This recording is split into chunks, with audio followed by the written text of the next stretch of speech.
మీకు క్యావిటీస్ రాకుండా చేసే ఒక చిన్న ట్రిక్ ఉందంటే నమ్ముతారా?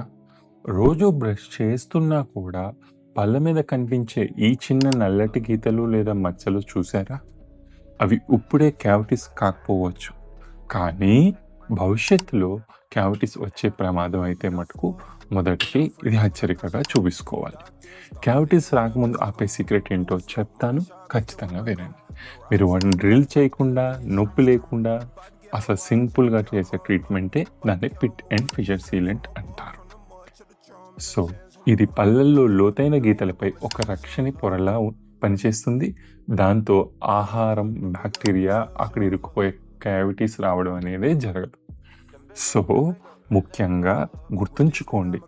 ఇది పిల్లలకు మాత్రమే అని చాలామంది అనుకుంటారు. కానీ పంటిపైన లోతైన గీతలు ఉన్నప్పుడు పెద్దవాళ్ళకి కూడా ఇది చాలా ఉపయోగపడుతుంది.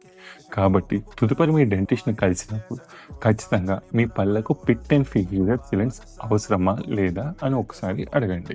సో, నిజంగా అవసరమైతే డెంటిస్ట్ ఖచ్చితంగా మీకు చెప్పి ట్రీట్మెంట్ చేస్తారు. సో, ఈరోజు చిన్న జాగ్రత్త తీసుకుంటే రేపటి రూట్ కెనాల్‌ని మనం తప్పించవచ్చు. సో, ఇలాంటి యూస్‌ఫుల్ కంటెంట్ గురించి శ్రీనివాస డెంటల్ కాకినాడని ఫాలో అవ్వండి. మరింత డెంటల్ ఇన్ఫర్మేషన్ మీకు ప్రొవైడ్ చేస్తూ ఉంటాం. Thank you. OG, OG, OG, you better remember the name.